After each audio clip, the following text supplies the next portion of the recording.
And good evening, everybody, and welcome once again to Going nuCLEar, full-blown coverage of the land. I'm Ethan Greenberg, and alongside of me is my co-host, Madison Delaney.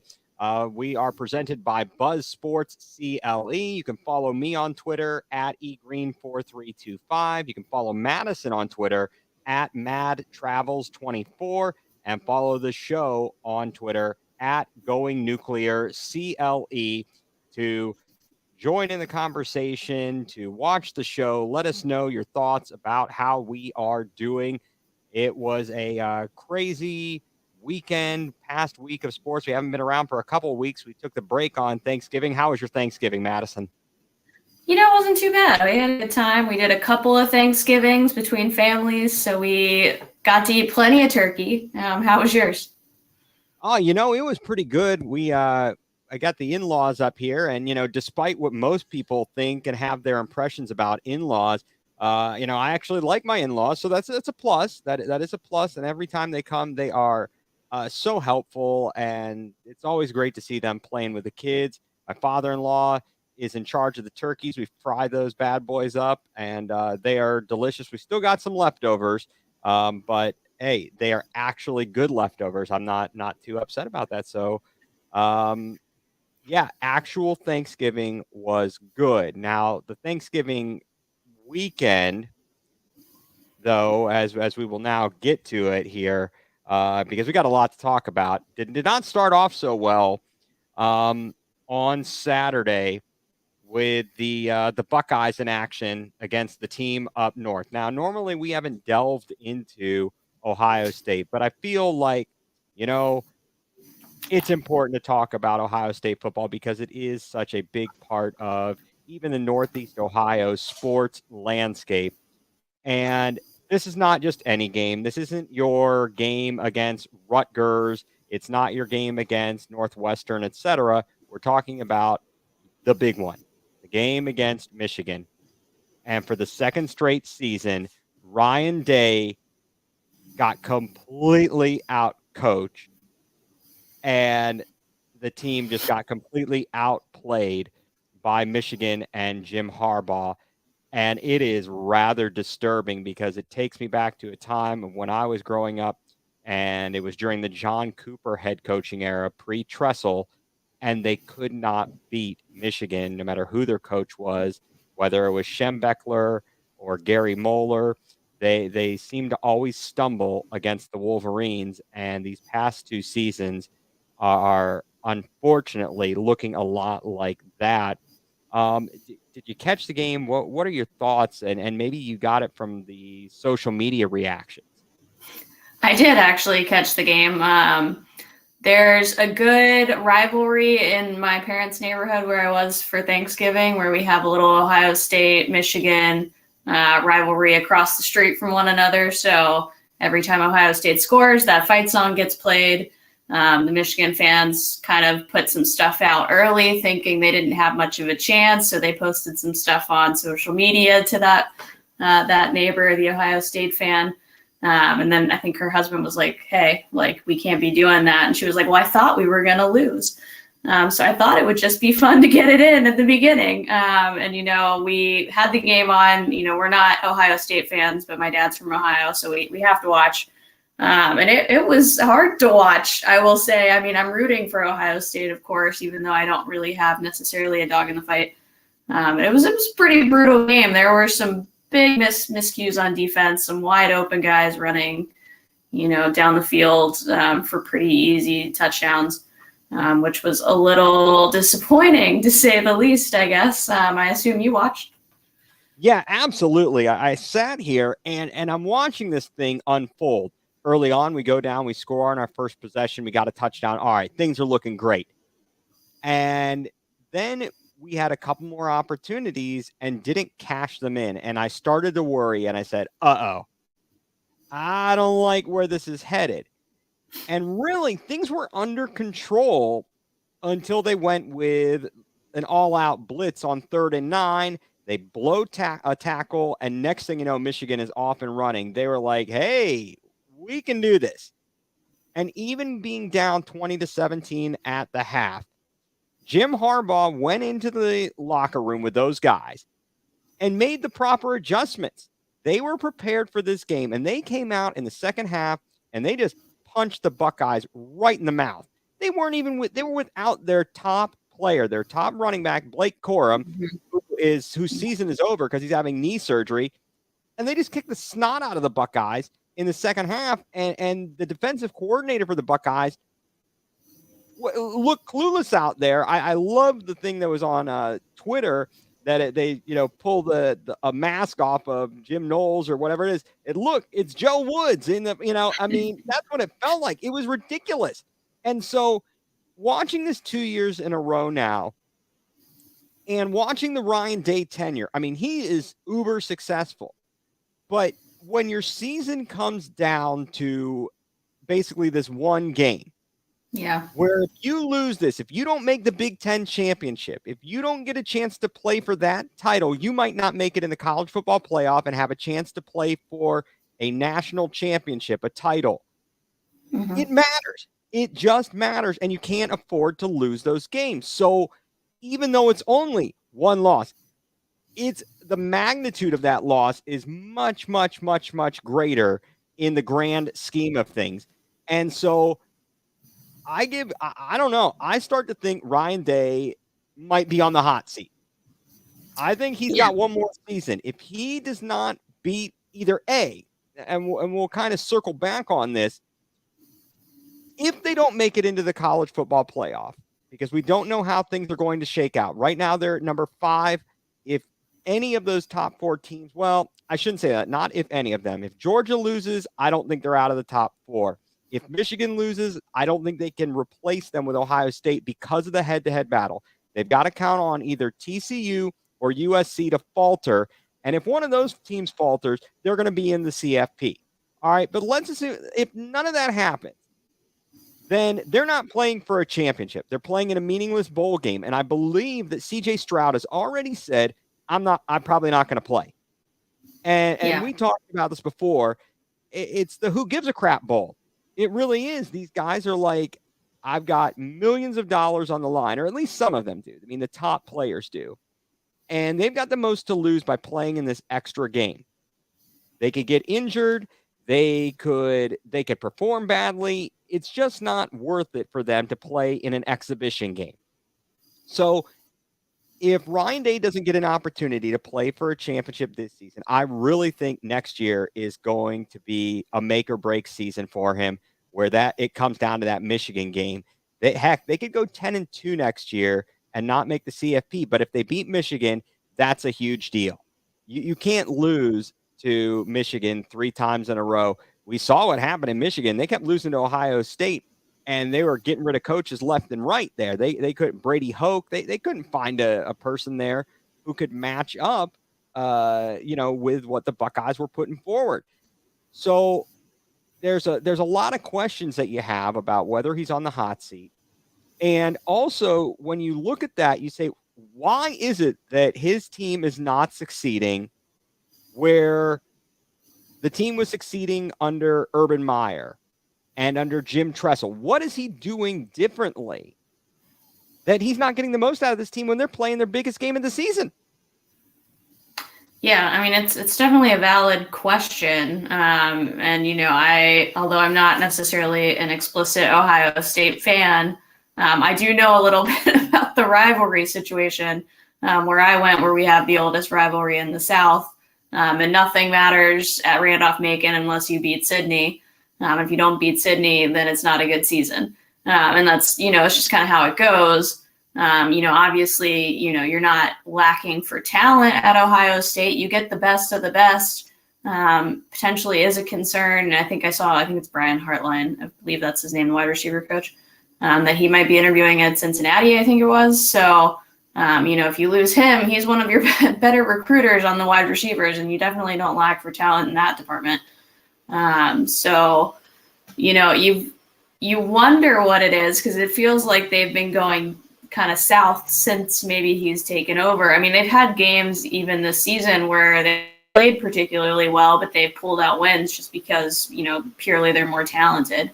And you can make up for some of that stuff. And then when you're playing a team of, equal or close to equal, I should say. In terms of like the types of players that they get into their program, then you can't make those mistakes and get by with it the way you did earlier in the year. So it'll be interesting. It'll be interesting. Yeah, absolutely. And I mean, I really think that what this came down to is the coaching. It really is because we've got more. There was more talent on that field for Ohio State than there was for Michigan. Now, Yeah. what I do question, and as our friend Denny joining us here tonight, thank you for joining us, Denny. And again, folks, please tune in, subscribe to the channel, and feel free to send us your comments as you're listening to the conversation. We'd love to hear from you. But you know, Jim Tressel really got things headed back in the right direction in the early 2000s after he took over for John Cooper, and he started to really regain the foothold on recruits from Ohio. And I think that some of these people, like Ryan Day specifically, he's so worried about getting these 5-star recruits that he's missing out on talent locally. And you're missing out on the type of player that you might get here versus somewhere else. And I know you're trying to scheme differently, but let's not get completely away from what makes Ohio State great. And you have all these guys that are in the state of Ohio that want to be at Ohio State, and they know how much it means to play Michigan. And I worry about the continuity of the program, because if you start losing to Michigan, you're going to start losing recruits too. Yeah, that is true. So we shall see what happens there. But let me tell you, let me just comment on this, because we're talking about watching the game. And it has to be one of the most frustrating things to sit and watch a game with other people in the room who aren't as interested, or don't have much of a rooting interest in the game, or really the sport in general, that you can't express yourself and you can't go crazy. And Yeah. then you start sitting there as you're watching it, and you're like, you've got these emotions going through you. And I don't know about you watching, Carolina sports, watching Carolina basketball, where you just kind of get numb at some point, and and and you're just watching things in disbelief. You can't throw anything. You don't want to curse. You're just, it's crazy. It's tough to be a fan. Um, when you're not in the atmosphere or with the same crowd. Nothing against my father-in-law watching the game with me. I enjoy having the company and everything like that. And even having my son there, but can't overreact, can't get as charged up as I would like. And, that's just part of the fun of watching sports. Yeah. And so, to your point about Brian Hartline, he did tweet today that it is not his intention, despite all the rumors. He made it sound as if it's not his intention, or he doesn't plan on leaving Ohio State, which is really, really important. Brian Hartline, a hell of a receiver for the Buckeyes. Actually, he graduated a few years after I graduated from the Glen Oak High School in Canton. So Oh. so he's a fellow Glen Oak Golden Eagle, and he's a key there, because obviously that receiving core and the recruits that they're getting at receiver have been phenomenal. I mean, Marvin Harrison Jr., how much would you like to see him dressed up on a Sunday in some brown and orange? Because that guy's a beast. I would take just about any of the Buckeye receivers, I think. I mean, they produced them at an unreal clip. I was talking to my dad about that this weekend. I was like, I think they might be the new wide receiver you. He's like, I don't know. I was like, I don't know. I think they're doing pretty well in the league. I mean, Garrett Wilson's had a good year when Zach Wilson's not throwing the ball to him anyways. And then Olave's had a good year down in New Orleans when he's healthy. So, I mean, they're producing. Yeah, absolutely. Those guys are doing fantastic. It's very impressive what they are doing coming out of the Ohio State program. And I'm going to be curious to see what Jackson Smith and Jigba does. I don't know if he is necessarily eligible for the draft, but I would hope he would come back for another season, because obviously playing as minimally as he did, he's got more to show. His draft stock has definitely dropped by having those injuries, being unable to play. Now, one last thing to focus on and talk about with Ohio State is just in the grand scheme of things. Today, it was announced by the College Football Playoff uh, group that they are going to be expanding the CFP to 12 teams starting the 2024-25 season. So that means even one loss isn't going to get you kicked out or knocked out of that postseason potential. And it becomes a lot more interesting knowing that, like, hey, even if I lose one game, I'm not out of this. Maybe it makes it so you schedule a little bit harder games at the beginning of the season out of conference. It's really going to be interesting, at least I think from Ohio State's perspective, and it's going to open it up to some other teams that are in the smaller conferences. Look at University of Central Florida when they went undefeated under Frost, and Yeah. those types of schools. Hey, what do you know? Maybe a MAC school will make it in. Maybe. Yeah, it'll definitely. I think the storyline I'm kind of interested in is how players handle it. If you're in that kind of like bottom half where technically you're in, but like, do you really have a chance? Who really knows? And like, you're maybe trying to prep for the draft. Are you playing in games that you wouldn't have otherwise played in? Hopefully there aren't injuries that kind of derail that path for players. Like that's going to be an interesting thing for them to navigate. But I mean, March Madness is like my favorite time. So anytime I get more teams with a chance for a true underdog to kind of win a tournament, then I'm all for it. So hopefully we get some good games out of it. But it is nice that it'll take a little bit off. I mean, football is like so different in the fact that if you do lose one game, it's like potentially all over for you, which feels crazy to have that kind of weight on one singular game. But when you only play, as many as you play in college football, that's just kind of how the cookie crumbles, I guess. But yeah, we'll see how it goes, how long they stick with it, if they try to go back or if they try to expand it beyond that. Whatever makes the most money, I guess. Bingo. You took the words right out of my mouth, because all these people that sit here and want to talk about, it was the funniest thing back when they used to use the term student athlete, and the NCAA, would talk all this smack. And now we're really getting to the bottom line here, folks. This is about money. And quite frankly, it's not just, it's a win for these colleges, for the other athletic programs, to have more money available and that these programs can bring in to support the sports that aren't as big. I think it's a great opportunity. I am one that is certainly looking forward to it. I know that there's going to probably be some times that you see a matchup where if you do like they're proposing with the top four getting a bye and then 5 through 12 facing off against one another, 5, 6, 7, 8 being the host, where you might see the team that's 12 get hammered by the team that's fifth, etc. But you just never know. And that's the beauty of it, like you talked about with March Madness. So that was some big news here today.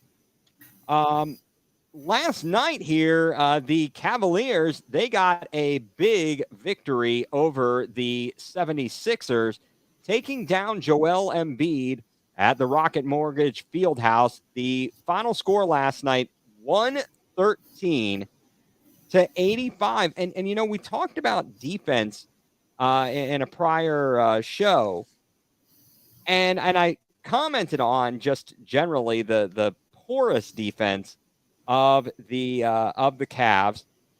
And overall, though, the league-wide porous defense. And I just looked at the stats here before we started. And do you know who's number one in the league in defense now? Is it us? It is. It is now the scoring number one in scoring defense. The Cavs suddenly giving up now. 106 points a game.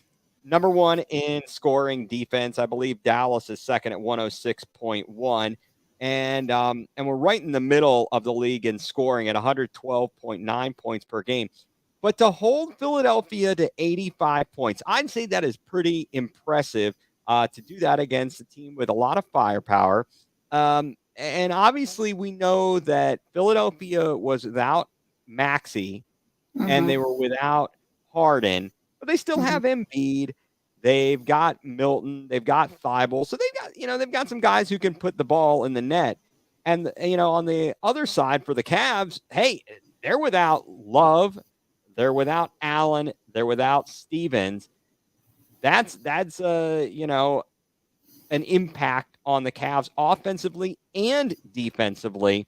Yeah. So I was pretty impressed just listening to the game last night, especially with that second quarter when we missed one shot and blew the game wide open.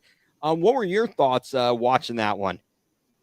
Yeah, I mean, it was a fun game to watch. It was kind of like I don't know if I can believe that we can keep this up kind of deal through most of the game. I think at one point in the first quarter, after Mobley dunked on Embiid, I sent a screenshot of the photo to one of my friends who's a Sixers fan, and I was like, just in case you need a new poster for your wall.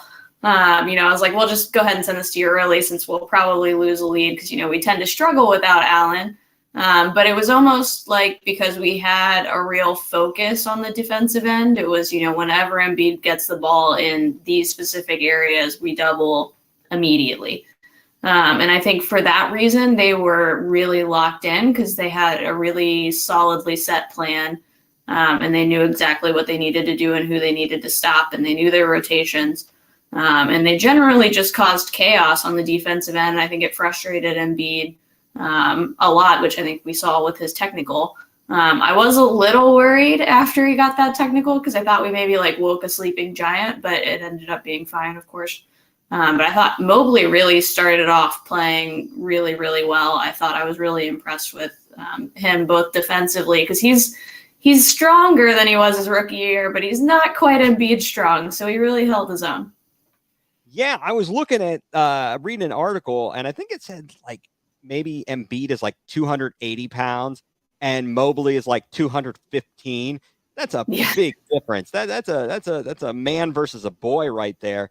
And we got to start packing on the pounds for Mobley, get him built up a little bit. But it really is amazing the transformation that these guys and athletes as they come out of college and they've been in the league a few years, just the way they train and how much bigger they get is unreal.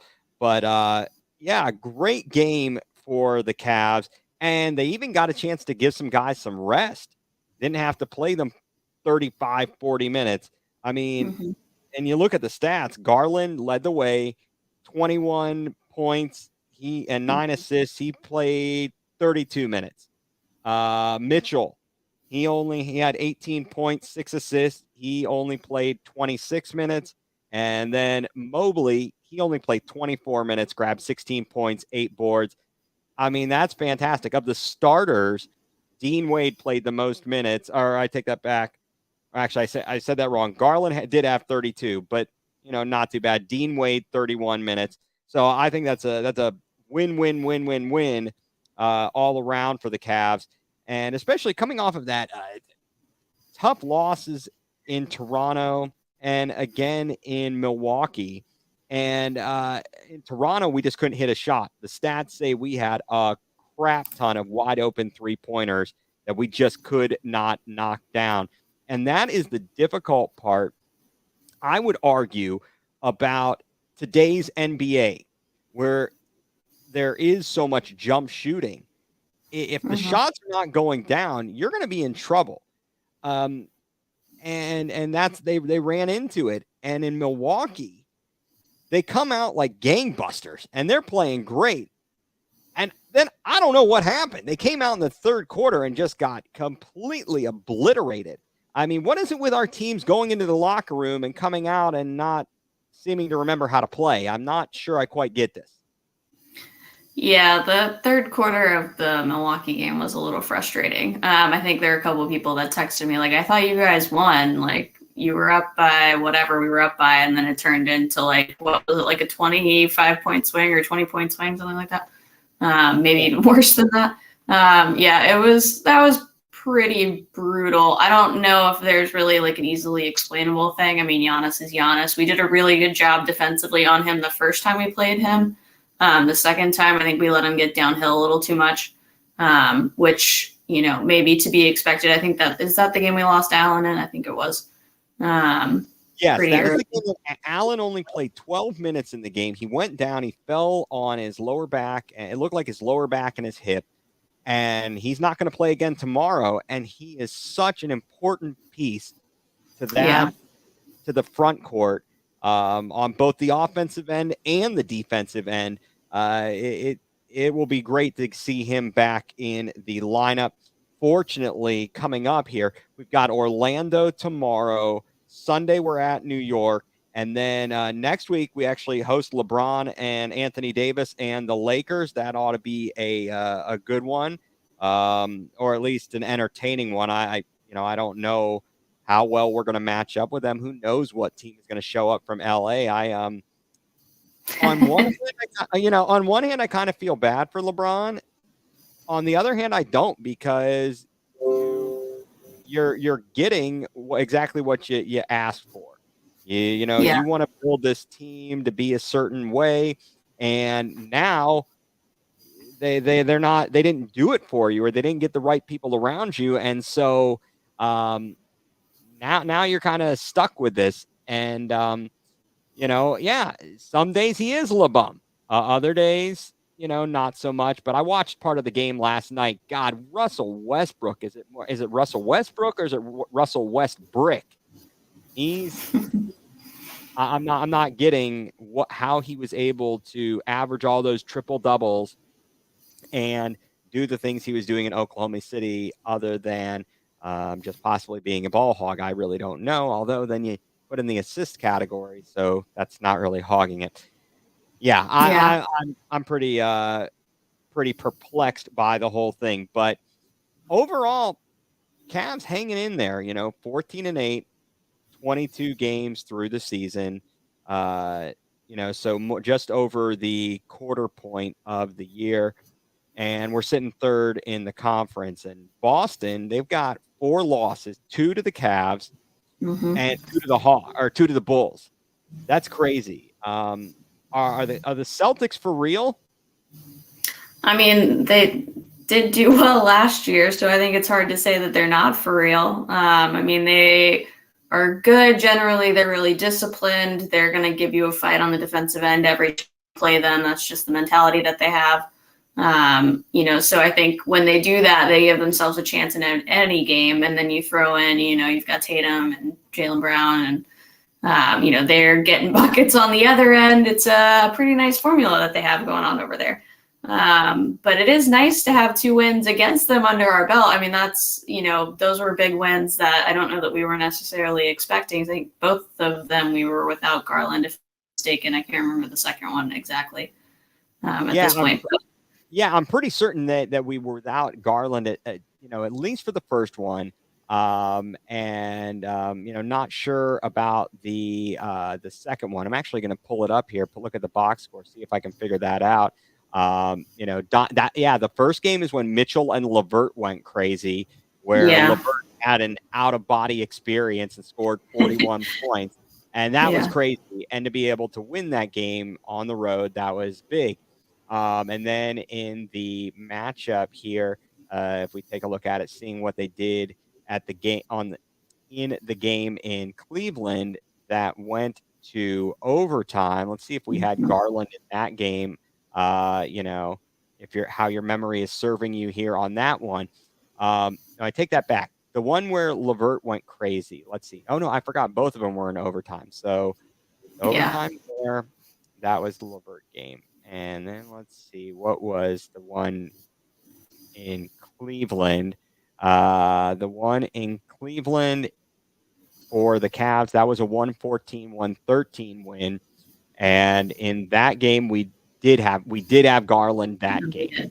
So one of those two. But the point being, how is it, is it matchups make games, matchups make fights? It's crazy because we've beaten the Celtics twice, but we've gotten our doors blown off of us twice by the Bucks. One game Mm-hmm. you got Brooke Lopez, hitting 7 or 8 3-pointers, something ridiculous like that. And then the next game, you got what you were able to get by in the first game, and you got Giannis going crazy and doing Giannis things. And then we've lost 2 games to Toronto. Now, obviously, the opener, we lose Garland early in the game, getting the eye laceration. And then the other night, we can't shoot for nothing. So, Yeah. I mean, it's just crazy how you can beat certain teams, but other teams you can't. And I really don't know the rhyme or reason to that. But whatever it is, I think we're going to have a fun ride this season. I think that it's just, in my opinion, this is a fun team to watch. And we're waiting for Ricky Rubio to come back from the ACL injury. We're really trying to get to full strength. Once Love gets back on the floor, I don't know if it's still the thumb. I understand from what I'm hearing that he's had an illness as well, and that, everyone's ill. So hopefully once we get everybody back into the lineup and get a rotation, it'll really start to come into a much clearer picture as to where we're going to be this season. So, speaking of things that are like clear and about as clear as mud, the Browns, they do Browns things. Okay, they go out and they get just shellacked by Miami. And then they come back and they play the Bills. And even though the final score was 31-23, that wasn't indicative of whether the game was close or not. We scored a late touchdown, but the Bills dominated that game. They scored on 5 consecutive possessions in the second half. And that was the 5th time that the Browns had scored on their opening possession and lost the game. They were 0-5 after the Buffalo game in games in which they scored on their first possession. And we had a crazy streak for a while there where they hadn't scored on their first possession, scored a touchdown on their first possession. And so for us to be able to score on that first drive, you're like, hey, we're in good shape. And then the defense comes out, and it's not so good. So I don't know about you, but I don't know what to expect. And the Browns come out then with all this mess, after that loss. You got Myles Garrett talking, okay? And, he talks about, he's like, our biggest weakness at this point, just not having that attention to detail, not focusing and not finishing. Those are the things that keep on getting us, those penalties, the special teams mistakes that we had, and just not being where we're supposed to be, fitting up the run on defense. We can't expect the offense to put up 30 every game. We have to be there and do our job and got to be complimentary. And talking about turnovers, it's got to be more of an emphasis in practice. So he comes out, he makes these statements, and now you got a whole kerfuffle because he's speaking his mind. Kevin Stefanski's not happy with that, but there's some truth. There's got to be some truth to that. He didn't just make that stuff up, and that's kind of that's tough to swallow as a fan. Yeah, I mean, I don't always love Myles Garrett's way of leadership. It's not always my cup of tea. I do kind of understand. I think he's a little frustrated, at that point, which is more than understandable. I mean, we thought that the defense was going to be kind of like the best part of the team for the first 11 games or whatever it was. And it obviously was not that. We were way underperforming our expectations for the talent we had on the defense. So I do get the frustration. I did think Stefanski's comments about Myles, that Myles was pretty interesting, and probably a little bit telling of where he stands in the locker room with some of the other guys potentially. But I mean, it's hard, because he's playing a lot. He's obviously hurt.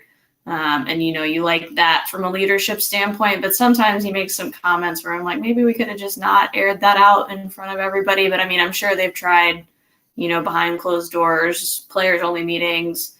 I'm sure he's had meetings with his coaching staff to try to figure it out. And if things aren't changing, then you try to change how you're approaching it. And that was probably his method. And hey, maybe it worked. So, who knows? Maybe it did. And you talked about the talent. And as he said, we got to make sure that we don't waste the talent that we have in its prime right now. We got to do our best with it. So, I mean, yeah, it's making a big statement there. That is making a huge statement. And so, with that in mind, you go into last Sunday, you're taking on arguably the greatest of all time, Tom Brady and the Buccaneers at home. And first of all, first it starts out the weather conditions are not looking so wonderful. Lots of rain in the Mhm. forecast and all that kind of stuff. By the end of the day, it wasn't really or for most of the game, it wasn't a factor. But you wondered what you were going to see.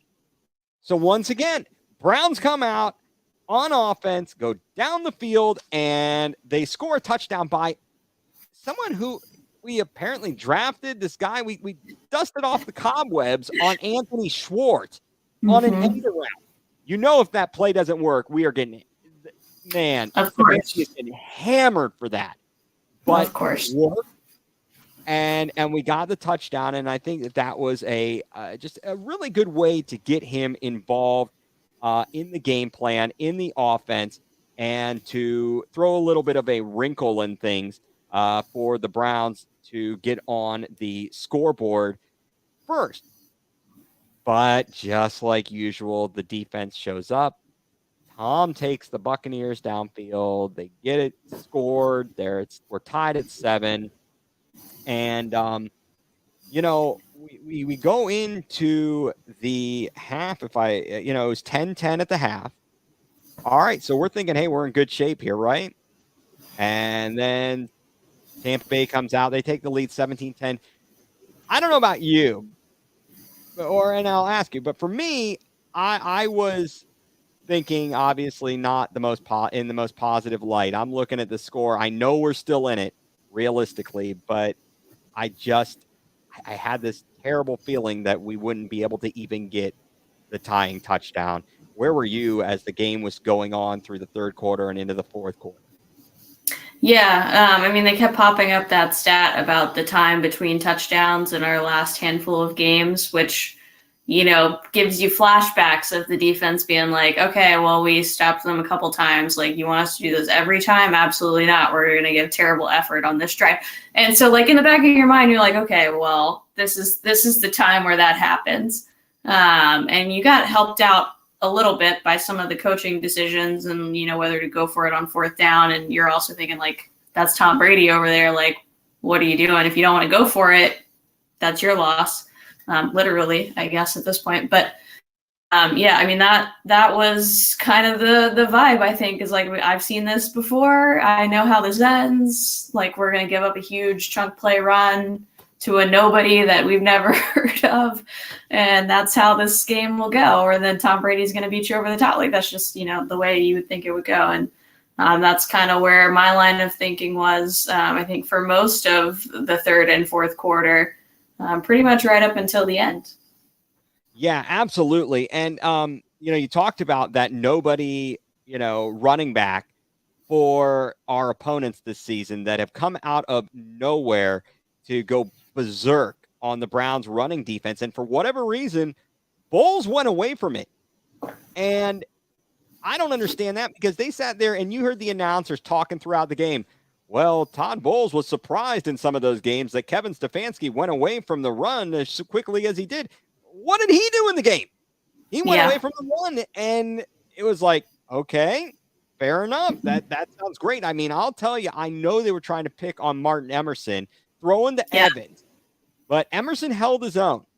Emerson did what he needed to do, and really the turning point, at least defensively, was in the latter stages of the game. Myles Garrett making an impact, and hell, I don't know how he's able to make an impact because he's getting held all the time and there's no penalties called.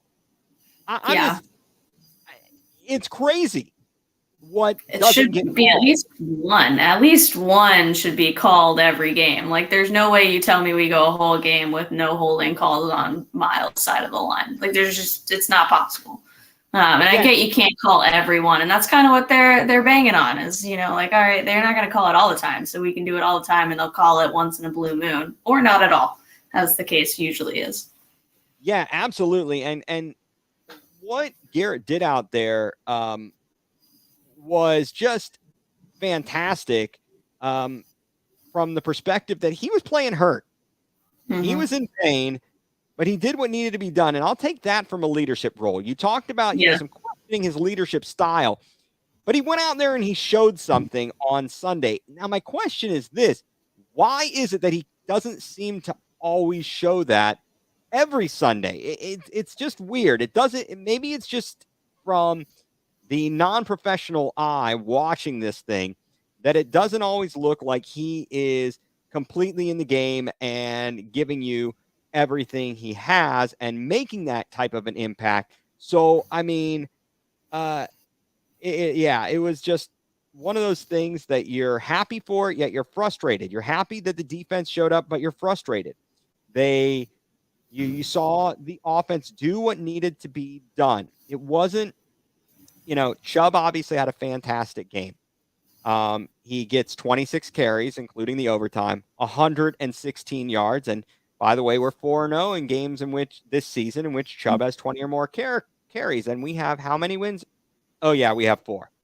I know that it's not like you said, you can't just hand him the ball 20 times in a row and say, oh, we handed it to him 20 times, we're going to win. But it really does show that when you can have that kind of balance and you can stick with the run game and be consistent with that, you can win.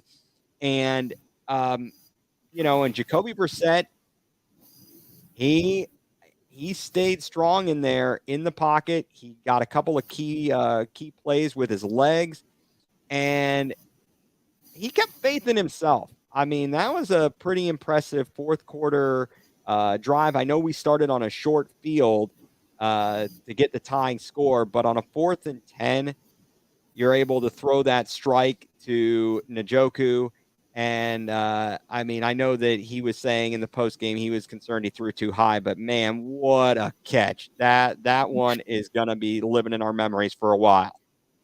Yeah, I mean that's about as high stakes as it can get. I mean, that's not just a win on the line. That's practically the whole season on the line if you believe that they mathematically still have a chance technically.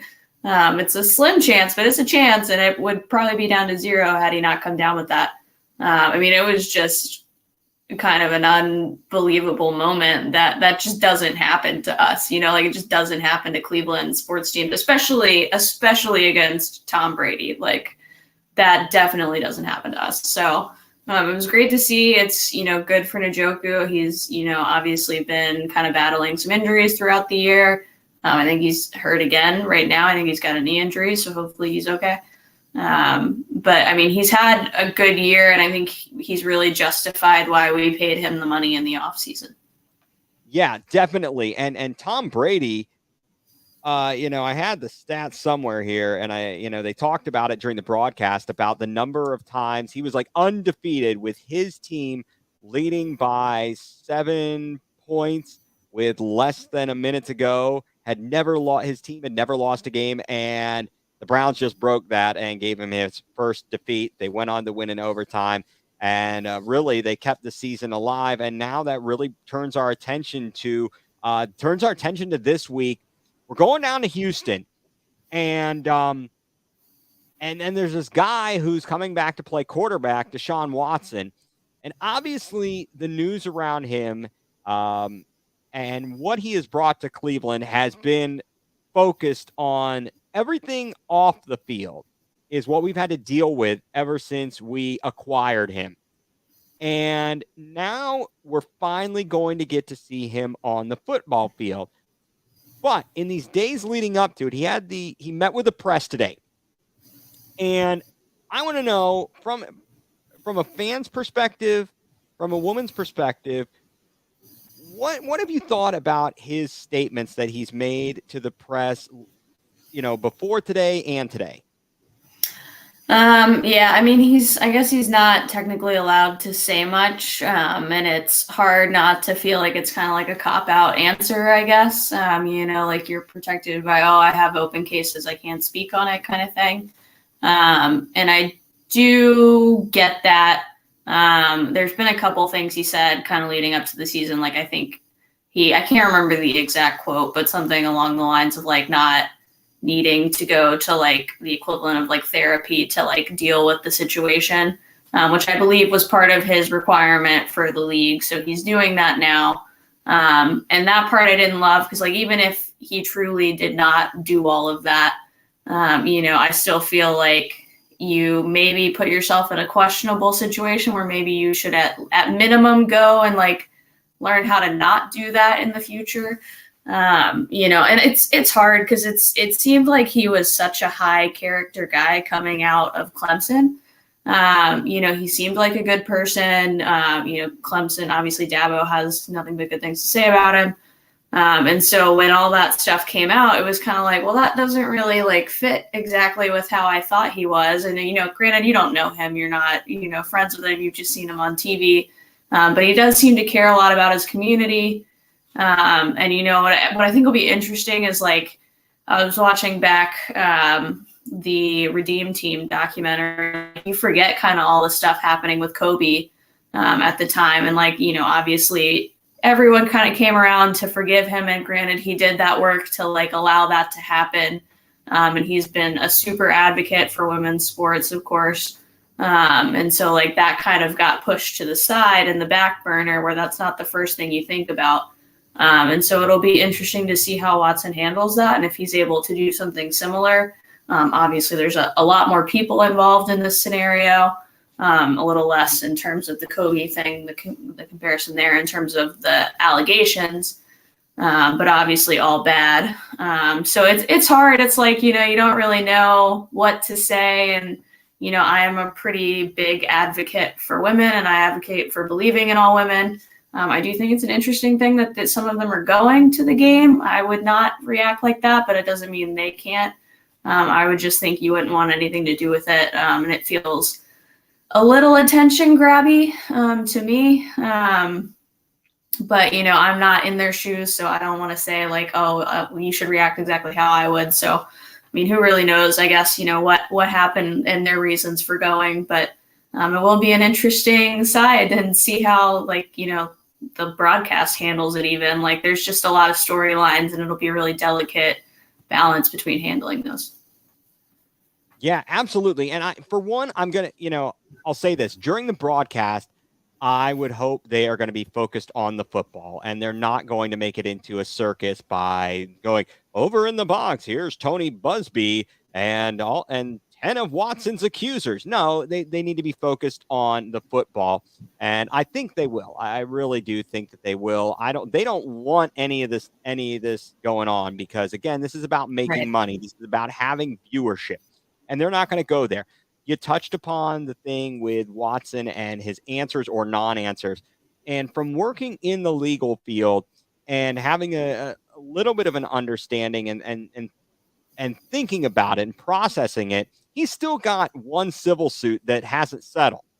And if he goes out there and he says certain things that indicate or suggest that he's admitting that he did something wrong, then that could increase the value of this lone person's case. And I don't know if there aren't any other people who could come out of the woodwork who could at some point say, hey, you went out in public and you said such and such and so on and so forth. And so we're going to want you for more money and we're going to use that against you. And so I think it was actually the best thing that he could do is to just not go into it. And I'm actually like fine with it. And I'm you talked about Kobe. And kind of like the Kobe situation, I'm a sports fan. I am not saying that I think I want to see this guy do some more good things that make us forget that he's potentially acted in such an irresponsible and reprehensible way. So it'll be interesting to see how all that goes down, but winning cures everything is something I've heard. So with that in mind, you've got the Browns taking on the Texans. Thank goodness the Texans are not very good. I don't know. There hasn't been an announcement as far as I know, whether it's going to be Kyle Allen or Davis Mills under center for Houston. And for Houston, here's the thing, like, even if they had a good quarterback, Lovey Smith, he's really not like a quarterback whisperer. He never really did much in Chicago to impress me with the quarterback position. Yeah, I want to say it's Kyle Allen because I think they commented on him and Miles Garrett both being from the same school, and that if he had anything to say to Miles, and he said, "Take it easy on me on Sunday," I think. So I'm assuming it's probably going to be him, but to your point, I don't know if they've officially named it. Yeah, I mean, they're a bit of a mess right now, I think. I mean, and maybe that's part of their plan. I do find it interesting that they did not want Baker back in that deal, considering their quarterback situation. But granted, maybe it wouldn't have been any better based on how Baker's played this year. And maybe if their goal is to get a quarterback in the draft, which I'm sure they would never admit, but it's probably true, then they're doing a good job of that because they're right down there at the bottom.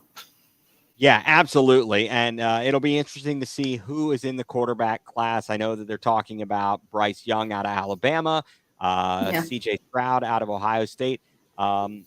We'll get to the draft, and it's kind of crazy now. They're already talking mock drafts, and it's like, oh, hey, we just started December. Give me some time here. Let me digest all that. So hopefully the Browns will be able to take care of business, and I want to just see um, just a good overall team performance. They come out with the same intensity defensively, and hopefully this will be a good opportunity for Watson to be able to shake off any rust that he might still have. Although, interestingly, he did talk about playing in the preseason, how more so that was done from the perspective of just getting a feel for the game management. And he said, talk about hearing Kevin Stefanski through the headset. Mm-hmm. And I don't know how much to, either that's a really good answer and he's got me fooled and pulling the wool over my eyes, or if that's the truth, okay, I'll take it. I'll take it. But yeah, that was interesting to hear. Hopefully, it will turn out better than that. So now that we've gotten through a lot of we got through the tough stuff here. I thought I'd go to our weekly yay or oy vey, and you know, watching TV has become tough these days, and I wanted to go along the lines of reality TV and get your thoughts, yays or oy veys, on some of the fine reality shows that we have on for us. So, Madison, I'm going to start with some singing here. And we're going to go with The Voice. Yay or oy vey on The Voice? I think I have to go oy vey. I think mostly because they just don't people. I mean, they sound okay, but they don't get out and do anything when they finish the show. I feel like, and I don't watch it regularly. I watched some of it and I watched it sporadically a bit because I actually don't mind singing shows that much. I'm a big music person, so I like to discover new people. I don't I feel like it's more karaoke than some of the other ones. So I think for that reason I'm an oy vey. Yeah, I'm going to go oy vey. Well, this is a tough one. Let me rank it up here I'm going to put it up against American Idol. And I'm going to go yay against American Idol, but I'm going to go oy vey in general because I feel like it's played out. And like you said, you don't see anybody actually coming off of that program doing anything. I'm like, well, what's the point? What is the point of watching this if these people are never going to do anything? And with that, let's look at this. I'll go American Idol. He got my response. I'm an oy vey on that. That got old with me pretty quick. The whole thing with putting people on and showing all the worst people and everything like that. I don't know.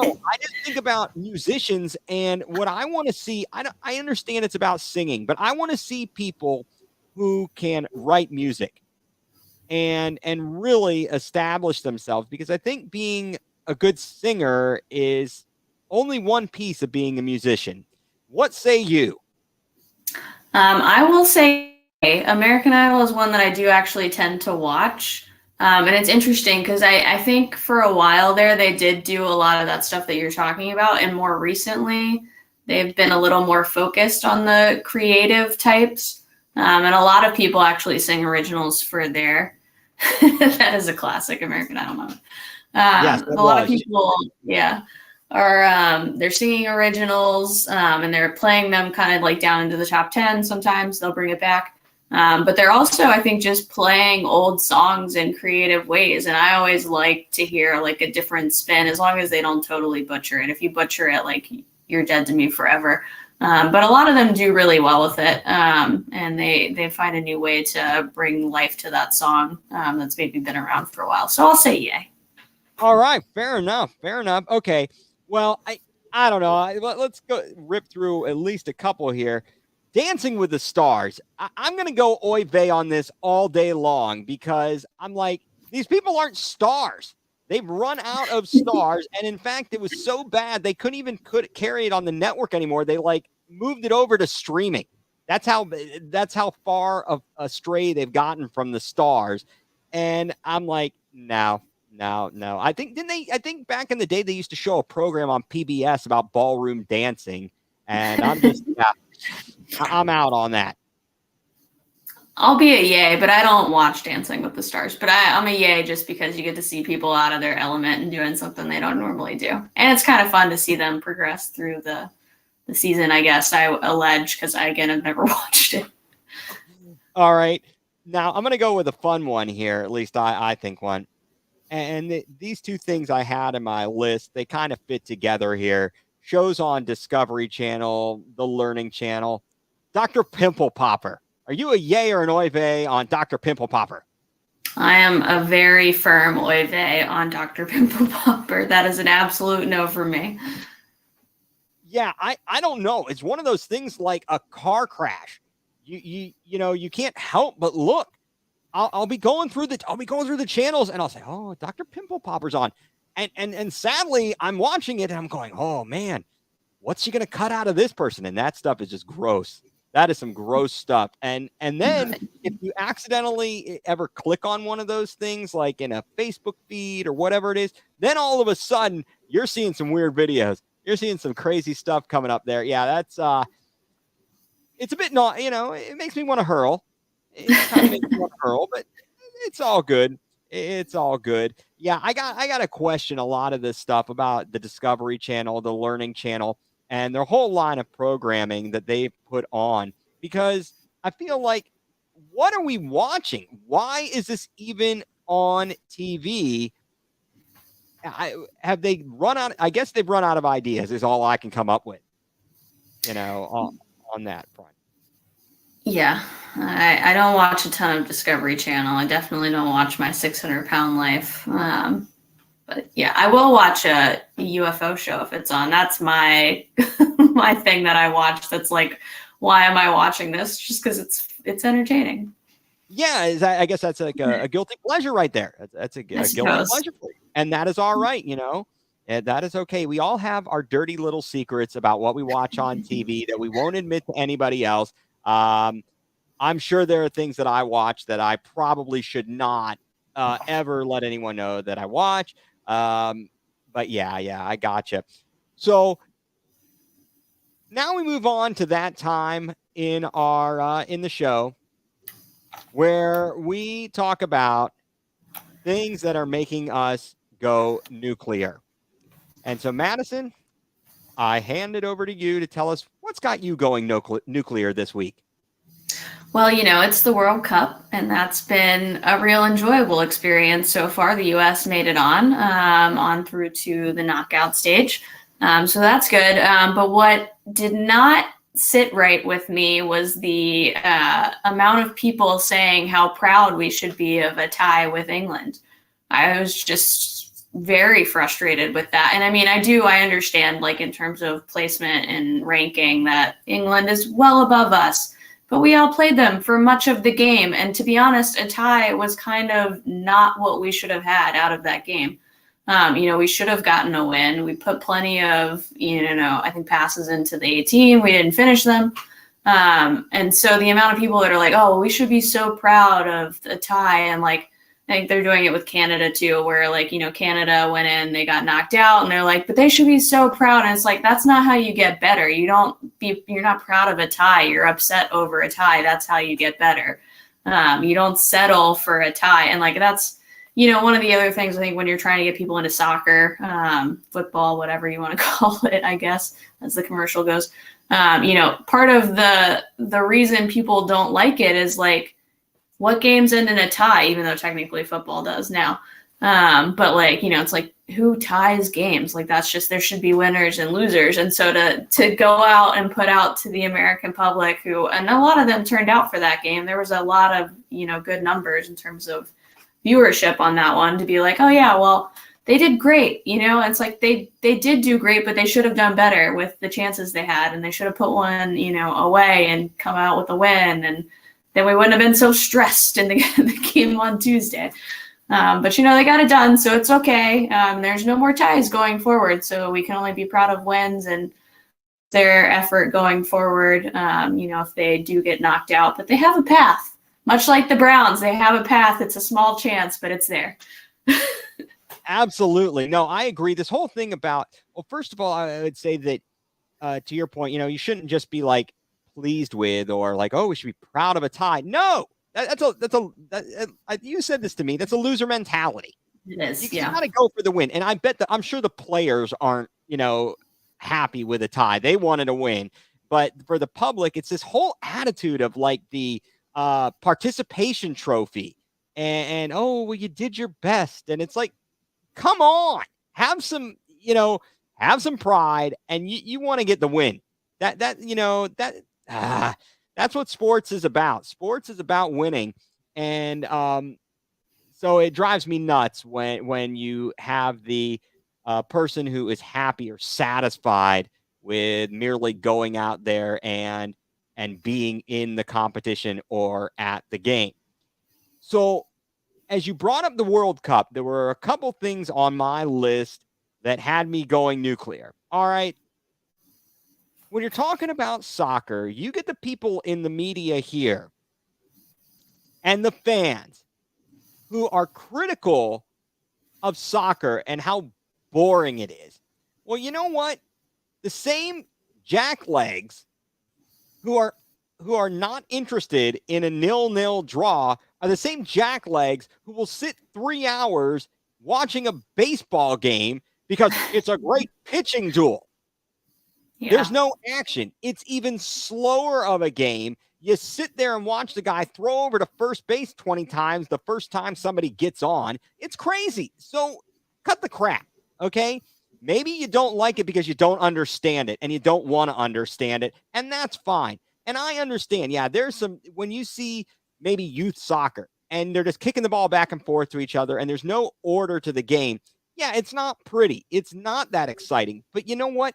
These are top-level professionals playing, in the World Cup. They're playing in the World Cup.